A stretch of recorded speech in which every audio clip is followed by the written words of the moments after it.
Les saludamos desde aquí con mucho amor y con mucho anhelo para que sigan juntos en este ambiente maravilloso. Este es el día que se celebra la fiesta de Pentecostés. Y quiero leer la porción que tenemos para esta tarde, capítulo 2, verso 1 al 4 del libro de los Hechos de los Apóstoles. Y gracias por ponerse de pie y por estar en reverencia para oír la palabra del Señor.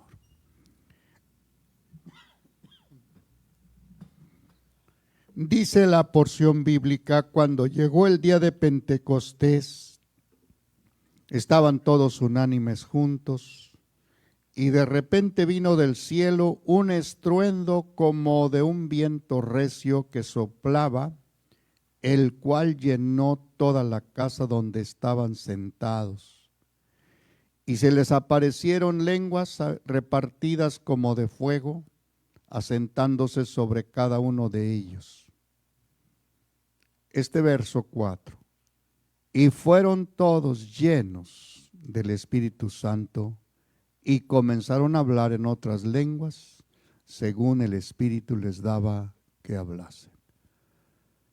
Gracias, Señor Jesús, por permitirme ministrar este día tan especial a tu iglesia, a tu pueblo, a muchas de las personas que quizás no nos conocen, pero que están sintonizándonos en este programa.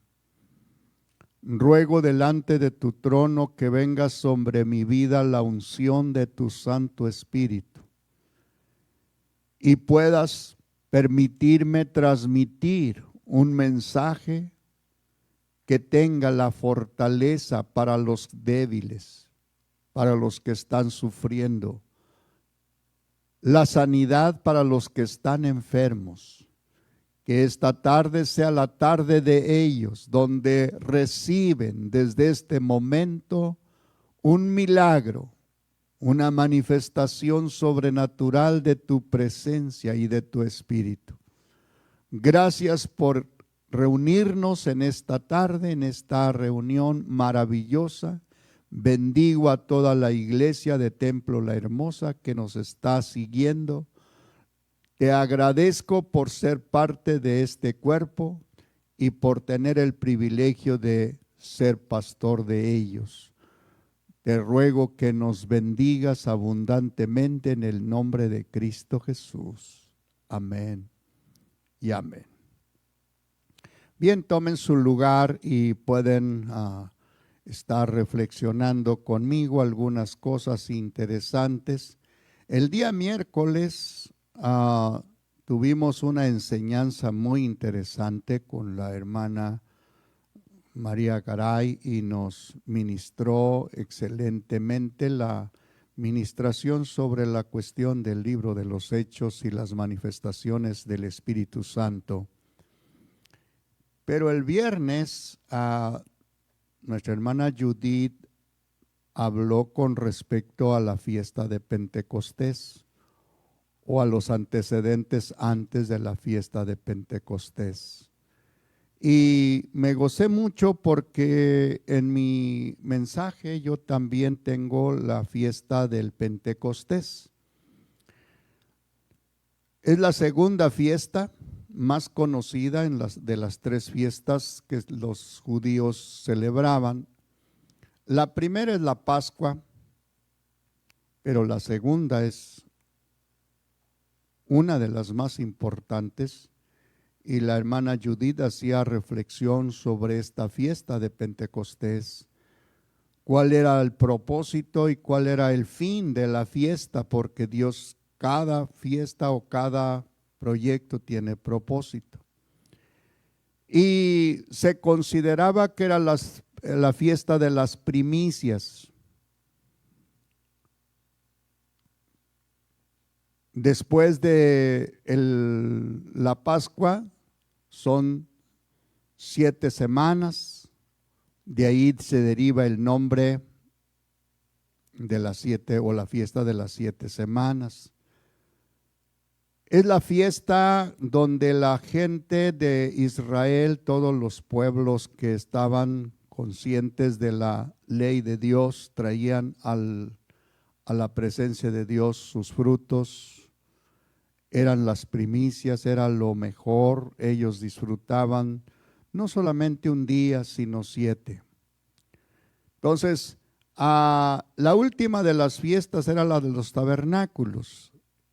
Esa se hacía casi en el fin del año o en el año nuestro, en el mes de octubre, por allá en la temporada de otoño. En el Nuevo Testamento solamente se hace mención 3 ocasiones de la fiesta de Pentecostés. Una es el capítulo 2 que acabamos de leer, donde menciona esta fiesta de Pentecostés en ese primer día o al llegar esta fiesta, donde el Espíritu Santo se derrama sobre los discípulos o sobre la iglesia.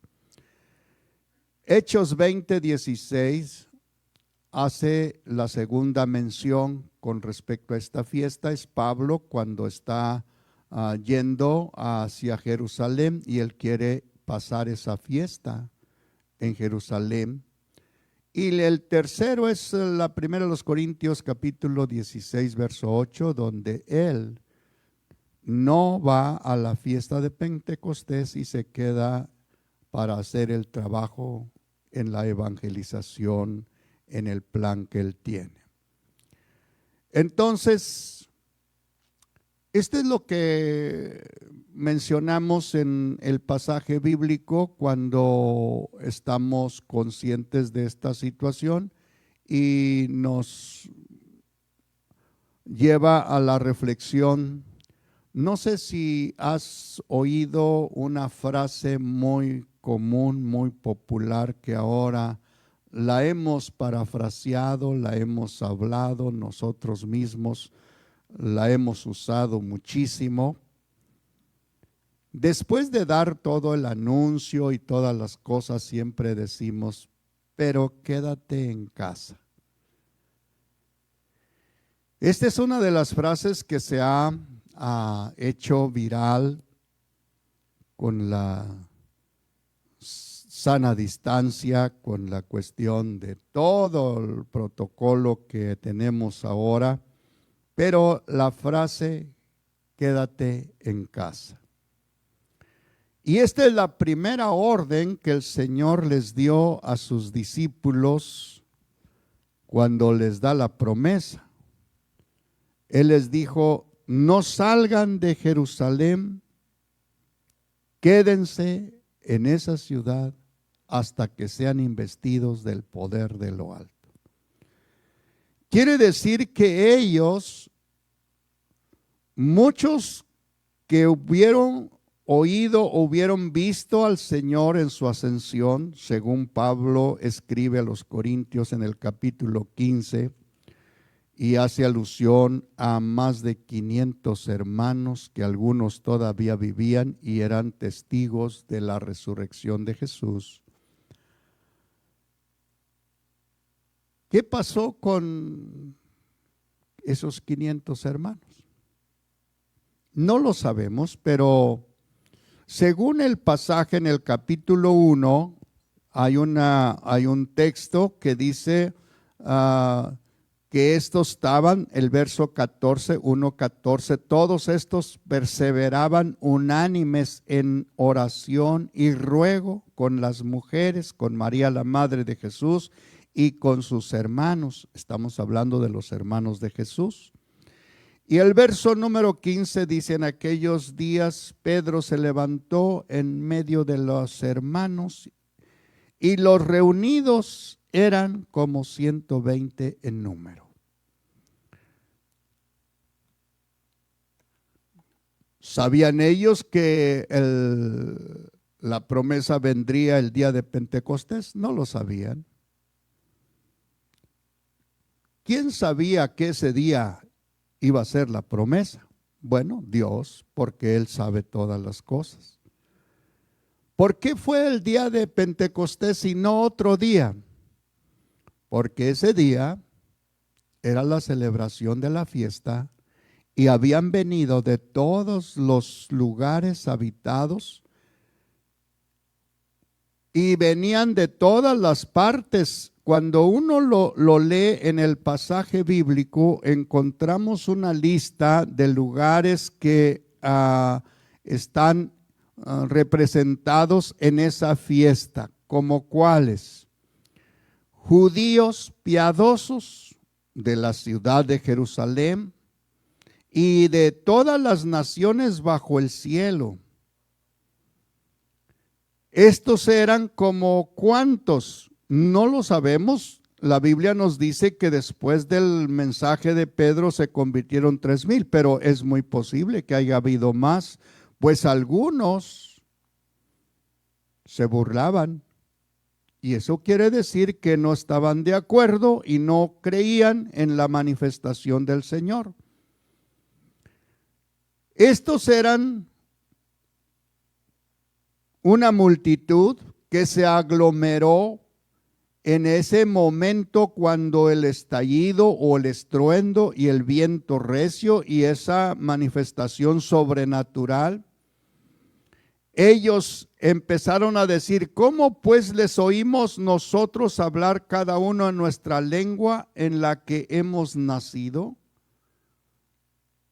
Partos, medos, elamitas, y los que habitan en Mesopotamia, en Judea, en Capadocia, en Ponto, en Asia, en Frigia, en Panfilia, en Egipto y en las regiones de África, más allá de Cirene, romanos residentes,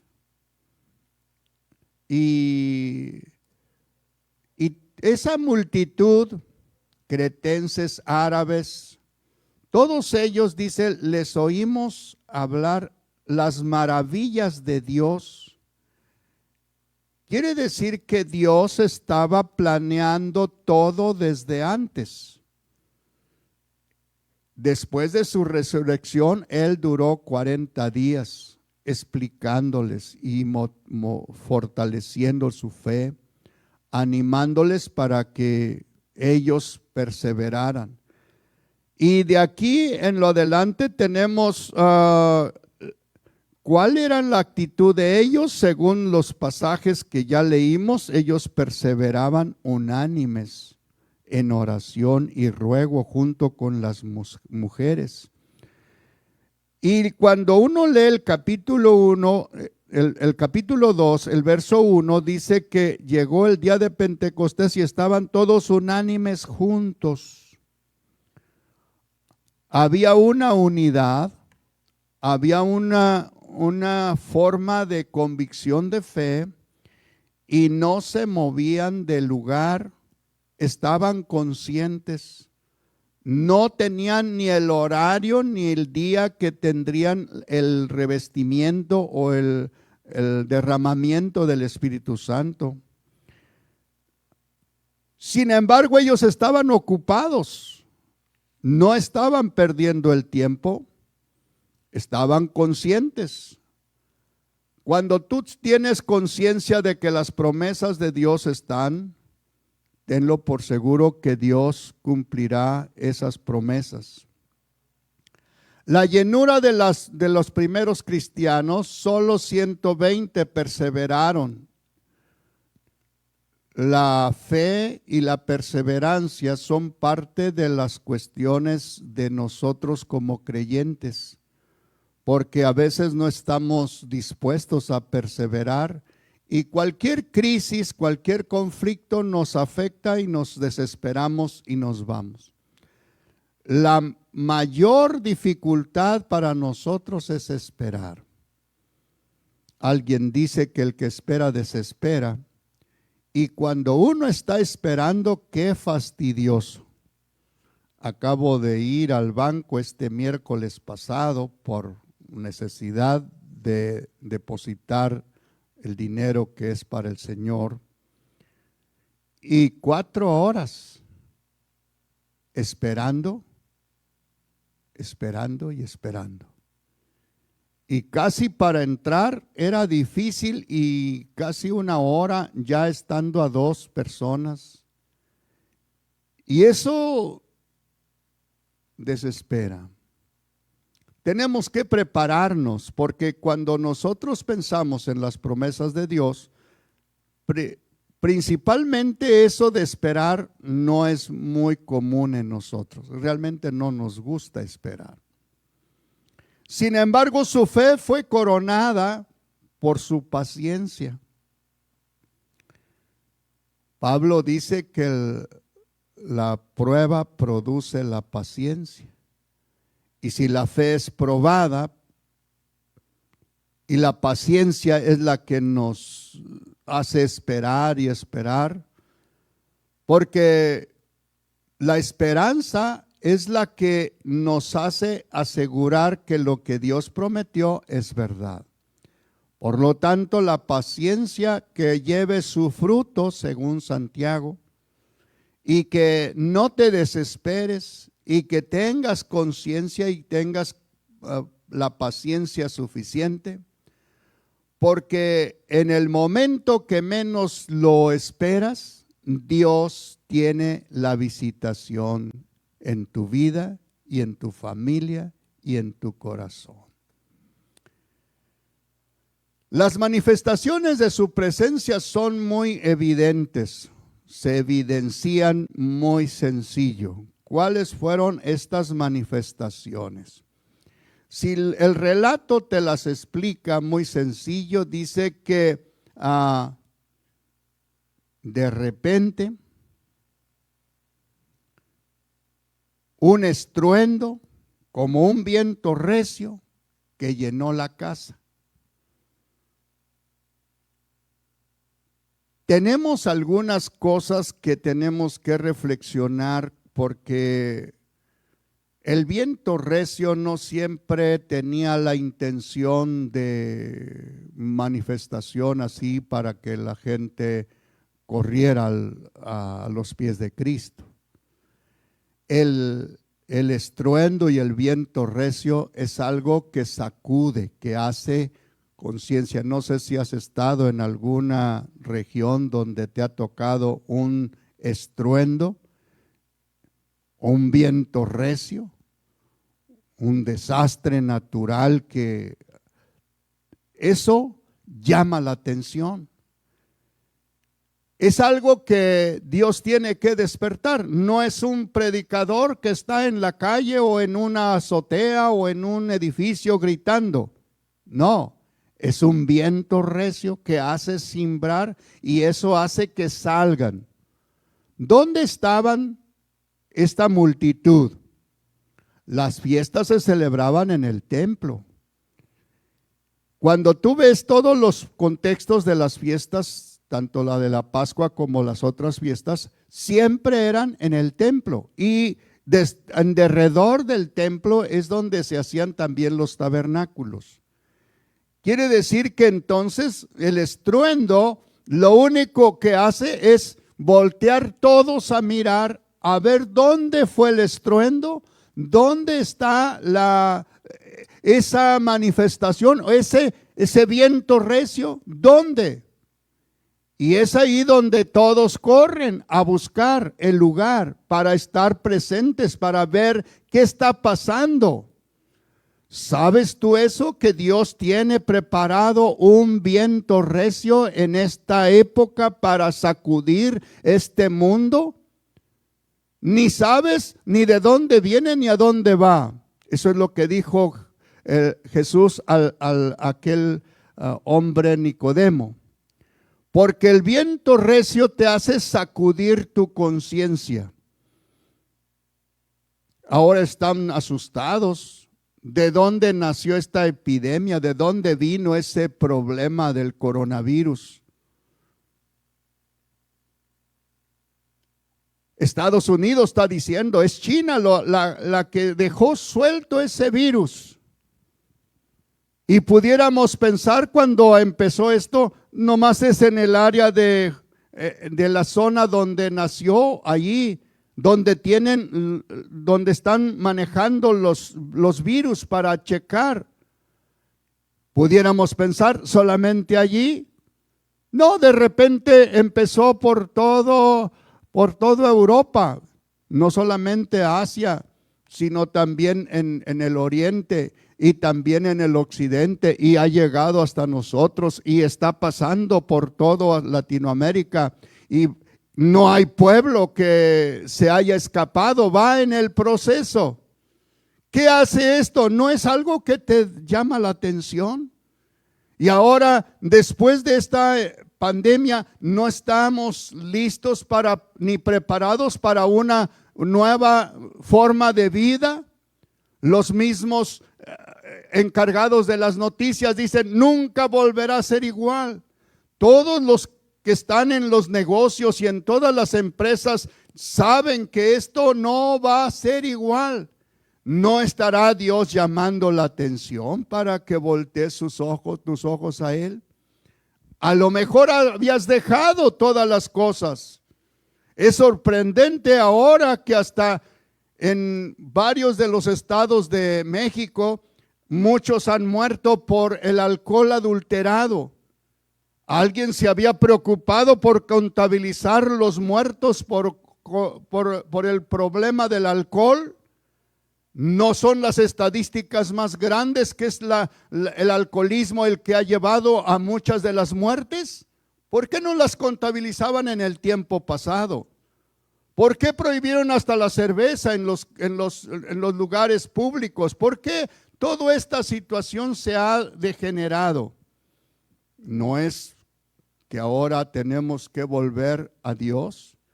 ¿No es levantar nuestra cabeza? Esto fue la primera manifestación, pero la segunda, se les aparecieron lenguas como de fuego. Y esas no quiere decir que era fuego como a veces se pensaría. Lenguas de fuego es algo que parece fuego, que se sienta sobre tu cabeza, y eso es algo distinto. Esto es algo personal. Es la promesa que Dios les había dado a los discípulos. Van a ser investidos del poder de lo alto. Eso no es algo que nosotros estuvimos allí. Ellos estaban conscientes que era algo que vendría del cielo. No es algo que se controla o que se mueve. Es algo que viene sobrenatural, y esas lenguas de fuego fueron asentadas sobre cada uno de ellos. Y concluye el texto diciendo, y todos fueron llenos del Espíritu Santo. No hubo uno de los 120 que no hubiera recibido el poder del Espíritu Santo. Como en este tiempo, si estás preparado, tenlo por seguro que vas a ser uno de los 120 o de los 4,000 o de los 20,000 o de cuantos millares haya preparados en este día. Dios puede derramar el Espíritu Santo sobre ti, solamente que estés preparado, porque un corazón preparado está listo para recibir no solamente su Espíritu, sino sus promesas firmes en su vida. ¿Cuál fue la parte más emocional? Comenzaron a testificar en las lenguas de los otros. ¿Cuál era el propósito que les dijo el Señor Jesús en el capítulo 1, verso 8? No les dijo, recibiréis poder cuando haya venido sobre vosotros el Espíritu Santo, y me seréis testigos en Jerusalén, Judea, Samaria y hasta lo último de la tierra. ¿No era el plan divino derramar su Espíritu para poder hacer lo imposible que era para los discípulos como lo es para nosotros? Yo creo que el único fin por el cual Dios llenó a los discípulos fue para cumplir su promesa. Fue para que pudiéramos salir. Entonces, considerando este hecho como el comienzo de la iglesia, la tarea de la iglesia no es solamente reunirnos y vivir en comunión o en armonía, es llevar el evangelio a toda criatura, es ir a todas las naciones, es alcanzar a todos los seres humanos, es Dios el que ve lo que está allá, es el moverte a ti para que puedas ser el cauce, para que Dios lleve el mensaje hasta el que no lo tiene. Que seas tú el capaz para poder llevar la palabra. Tú no puedes hacer nada, tú no vas a convertir la gente, tú no vas a hacer los milagros. Es Dios el que reviste de lo alto para que tú seas capaz para hacer la obra que Él ha determinado hacer. ¿No está predicho que en los últimos tiempos Dios derramaría su espíritu? ¿O acaso era solamente la profecía de Joel para el tiempo de los apóstoles? ¿No estamos en el último tiempo donde el Señor ya está para su venida y nosotros somos los responsables para testificarle a toda criatura? ¿No tenemos la gran responsabilidad del crecimiento de la iglesia? Yo me he sorprendido, yo no sé qué harías tú como pastor o tú como creyente o tú como parte de la iglesia con la salvación de 3,000 personas. ¿Dónde los acomodas? ¿Cómo haces el trabajo? ¿Cuál va a ser tu responsabilidad? ¿O los vas a dejar morir? ¿O los vas a abandonar? ¿O los vas a dejar en la calle? Oye, el Dios de los cielos está moviéndote, está tratando de concientizarte en este día para que tengas conciencia de que hay una multitud de gente a tu alrededor que no ha sido salva, que necesita el poder de Dios, tu lengua, tu boca, tu vida, para poder transmitir un mensaje que ayude y que transforme la vida de los demás. Esto vale la pena. 3,000 en la primera manifestación del Espíritu. Pero tenemos que entender la segunda parte. Porque, ¿qué vas a hacer cuando son compungidos de corazón? Pedro sabía lo que tenía que hacer. Tiene que explicarles las Escrituras. Y tiene que decirles, tengan conciencia, esto es lo que estaba escrito en Joel. Esto es la parte de la que Dios demanda de nosotros. Esto es para ustedes. No es para estos 120, es para todos los que nuestro Dios llame. Esta promesa es para que puedas ser salvo. ¿Qué tienes que hacer? Pues arrepiéntete. ¿Saben que la fuerza más oponente de nosotros o la resistencia más de nosotros es no arrepentirnos? Siempre en el discipulado tenemos una clase del arrepentimiento, pero muchas de las personas solamente le remuerde la conciencia de su pecado, pero no se arrepienten. Han hecho acciones aparentes de mejorar su propia vida, pero no es mejorar tu propia vida. El que encubre sus pecados no prosperará, pero el que los confiesa y se aparta alcanzará misericordia. Dios no quiere solamente que te redarguya tu pecado, sino que te apartes del pecado. Lo que Dios quiere es limpiar, es sacar, es hacer la cosecha del trigo a la paja, de la cizaña al fuego, y lo que es de Dios para la gloria de su nombre. Tienes que pensar todo esto, porque después del arrepentimiento, Pedro les dijo, bautícense. Y sabes que mucha gente ha venido con nosotros para pedirnos consejo, qué hacer. Y cuando le decimos arrepiéntete y deja el pecado, se van tristes como el rico, porque no están dispuestos a dejar su pecado. La gente se pone de frente cuando tiene el remordimiento, cuando el Espíritu Santo está trabajando en el corazón. Pero cuando se trata de apartarse y dejar el pecado, no están dispuestos a hacerlo. Y eso me sorprende tanto y digo, poderoso Dios. La otra vez vinieron una pareja y aquí estaban un domingo y querían un tipo de orientación, y cuando yo los tomo y los empiezo a platicar, le digo, ¿están casados? No, estamos juntos. Entonces, hagan lo primero, y lo primero es casarse. Ya no volvieron. Todavía los estoy esperando a ver si logran venir porque no están dispuestos. O sea, quieren, no sé cómo, quieren vivir haciendo pecado, y no es mi palabra, no es mi orientación, es lo que Dios dice. Y estas son las situaciones que estamos viviendo. Pero quiere el Señor que en este tiempo el Espíritu Santo empiece a mover y a redarguir. Si tú tienes una situación de impedimento, alcanza la misericordia, porque Él es fiel y justo y grande en misericordia, lento para la ira.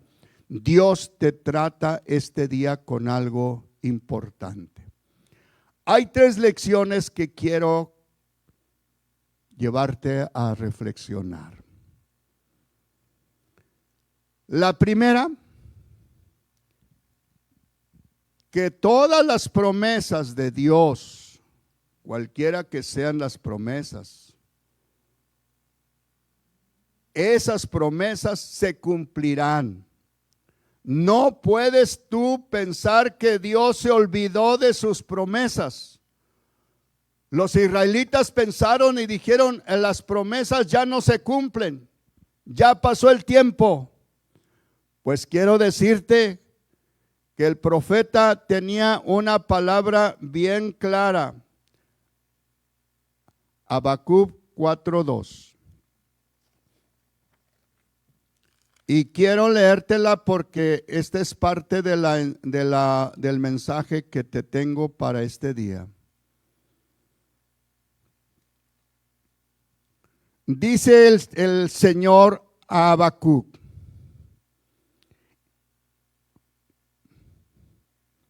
aunque la visión tarde, aún por un tiempo, mas se apresurará hasta el fin, y no mentirá.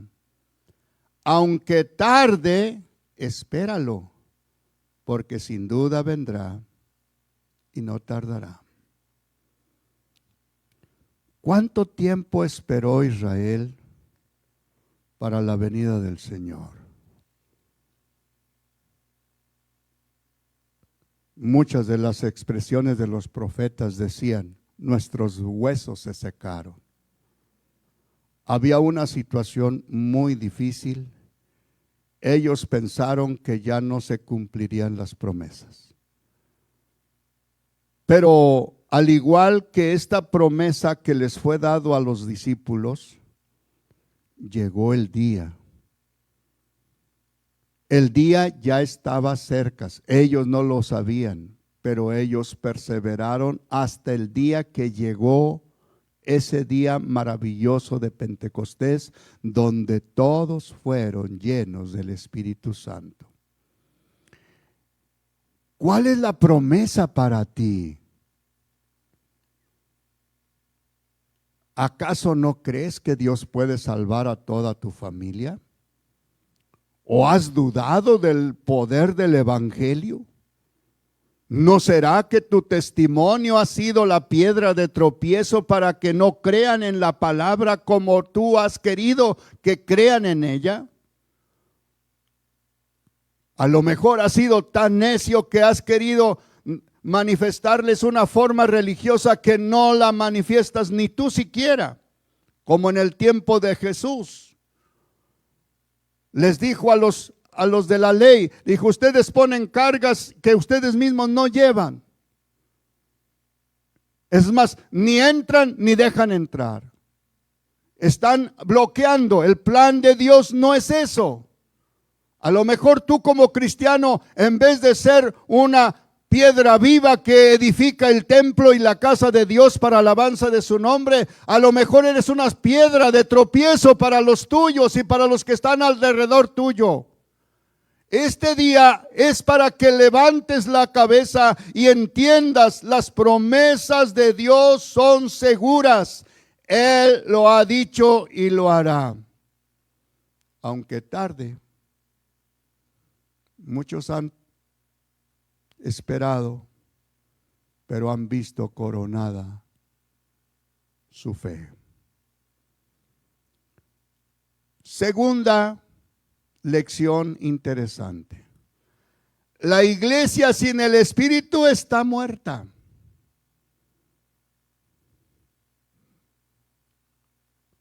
Puede tener todos los títulos que tenga. Si el Espíritu de Dios no está en ella, está muerta.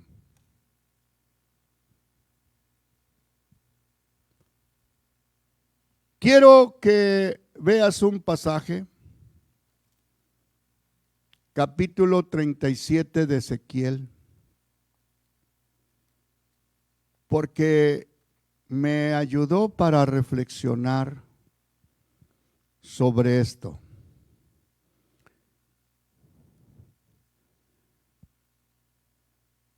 Dios le dice al profeta, sal, te voy a llevar al valle de los huesos secos.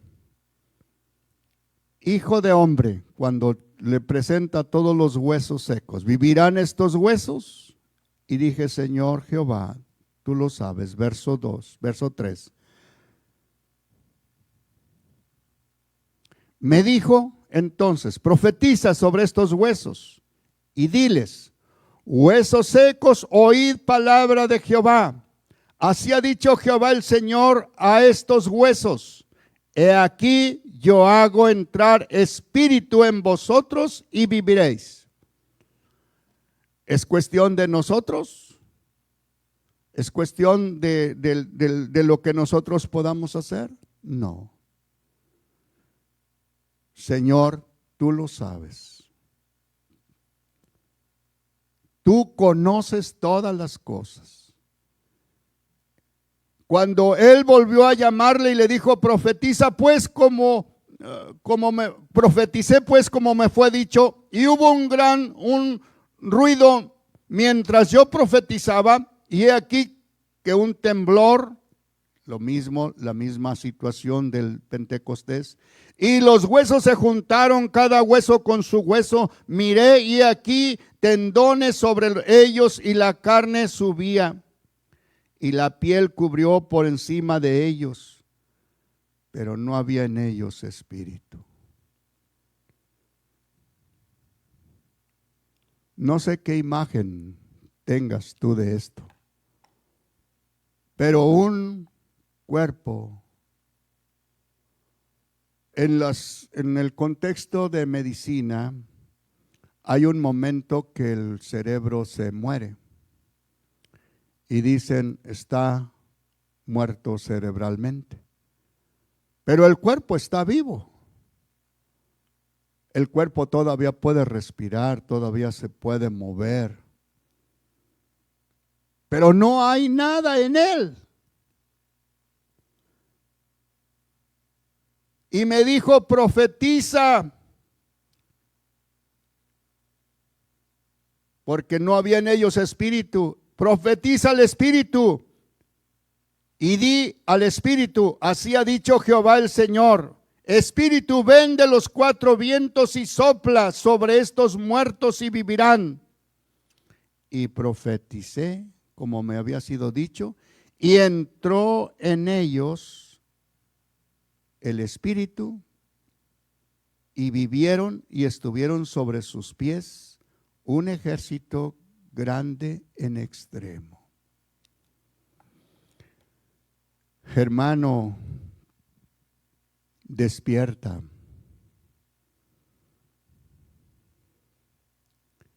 La iglesia, es cierto, somos tú y yo, somos todos nosotros.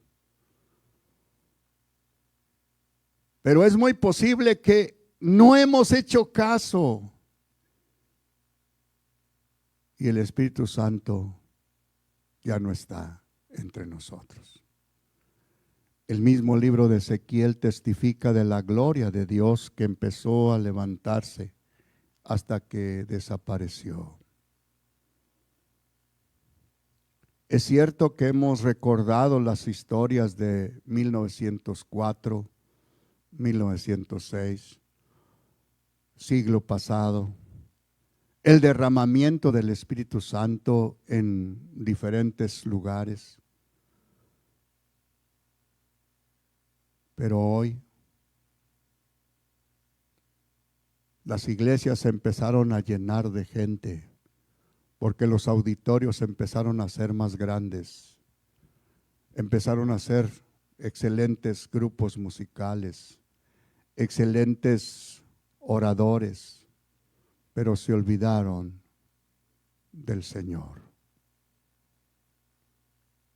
Mucha gente puede tener todos los títulos teológicos colgados en su lugar, pero la presencia del Espíritu no está ahí.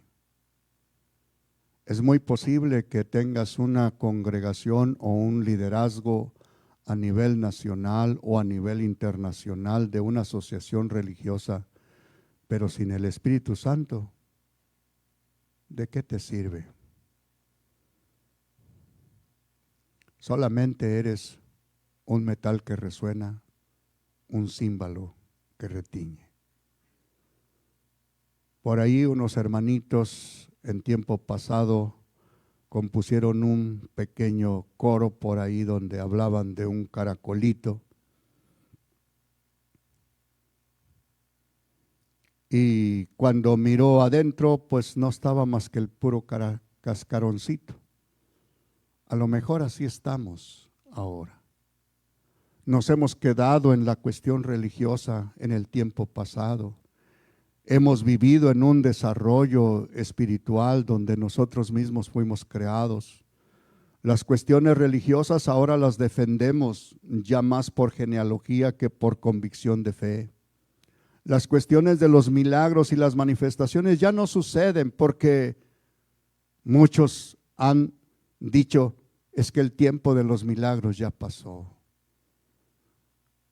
¿Has confirmado la palabra?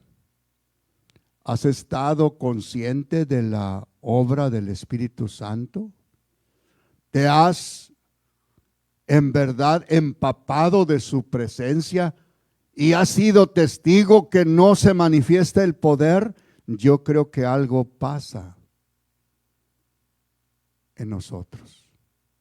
Y si algo pasa, tenemos que levantar de nuevo el clamor. ¿Cuál sería el clamor que llegaría en nuestro corazón? Quiero una nueva unción, una nueva bendición. Quiero una nueva derramamiento, un nuevo Pentecostés. Que hoy más que nunca necesitamos un nuevo derramamiento. Yo invito a cada creyente y a cada hermano, haz un balance de conciencia de cómo está tu corazón y tu vida. No han pasado, porque Jesucristo es el mismo ayer, hoy y por los siglos. Sus promesas, aunque tarden, vendrán. Pedro lo testifica en su segunda carta diciendo, esta promesa ustedes la tienen por tardanza, pero lo que Dios quiere es que nadie se pierda, sino que todos procedan al arrepentimiento. Antes de su venida no hará un fuerte viento y sacudirá la tierra. No cernirá como cierne el hombre el trigo en la era, para diferenciar entre la paja y el grano. ¿No será esto un cernidor que Dios está tocando para que el mundo sea diferente y empiece a conocer la realidad de Él? ¿No hemos puesto nuestra confianza a veces en las cosas temporales o terrenales? ¿No le hemos dado valor más a la cuestión del dinero que a la cuestión de la fe? ¿No hemos entrado en situaciones donde ahora nos determinamos para hacer ciertas acciones para conectar o para traer ciertos beneficios a alguno de nuestros creyentes? ¿Por qué todavía estamos tan secos? ¿Por qué todavía el viento no sopla en nosotros? Levanta tu oración.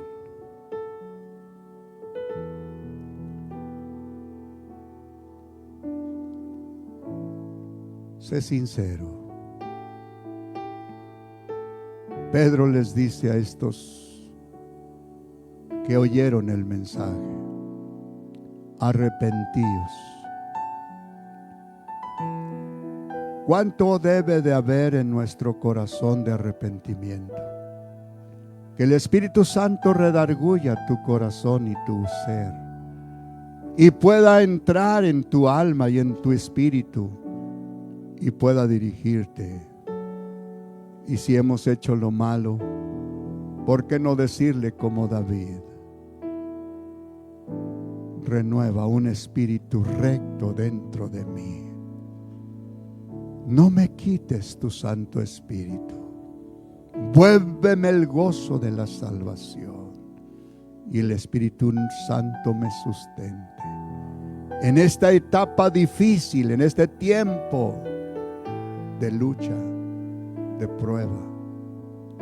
Prepárame para cumplir la gran comisión, pues esta es tu voluntad, que no se pierda ninguno.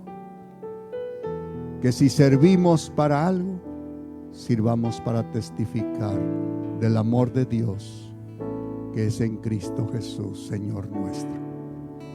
Para que todos vengan y confiesen tu nombre y se acerquen por la fe y alcancen el perdón de sus pecados.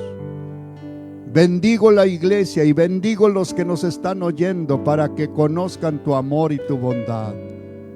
Que tu Santo Espíritu fluya y bendiga sus vidas, ahora y siempre. Muchas gracias.